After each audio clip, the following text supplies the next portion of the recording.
ఈరోజు నిజానికి నా ఆరోగ్యం పూర్తిగా కుదుట పడకపోయినా మరి మా పెద్దలు పార్టీ అధ్యక్షులు కేసీఆర్ గారి ఆదేశం మేరకు, ఎందుకంటే మేము వ్యక్తిగతంగా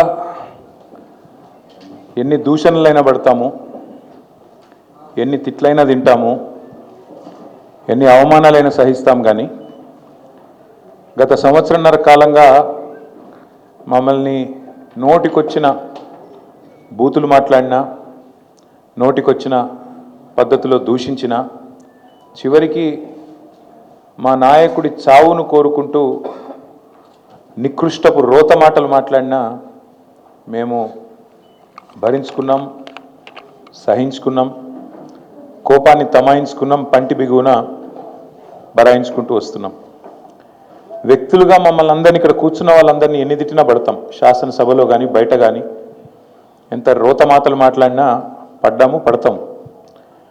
కానీ వేల మంది త్యాగాలతో, దశాబ్దాల పోరాటాల ఫలితంగా, అందులో ముఖ్యంగా ఏ రాజకీయ పార్టీ అందులో లేని నాడు,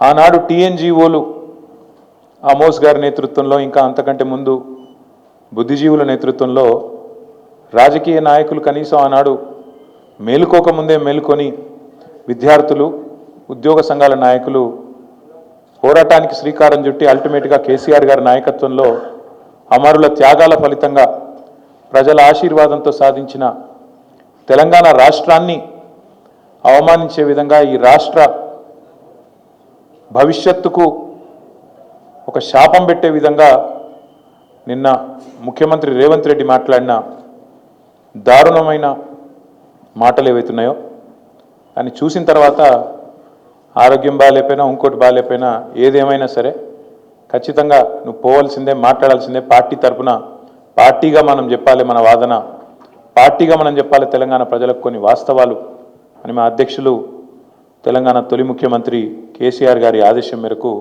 ఇవాళ మనందరం ఇక్కడ కూర్చునున్నాం.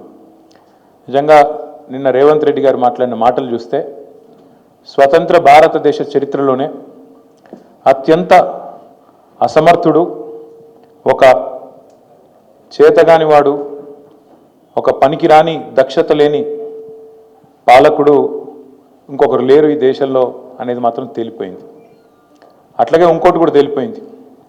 ఏవైతే వీళ్ళు ఒక 420 హామీలతో అభయహస్తం అనే పేరు మీద ఇచ్చిన మేనిఫెస్టో, అందులో సబ్బండ వర్గాలకు కలిపి 420 హామీలు ఏవైతే ఇచ్చిండ్రో, కాంగ్రెస్ మేనిఫెస్టో ఈ శతాబ్దపు అతిపెద్ద మోసం అనేది కూడా తేలిపోయింది.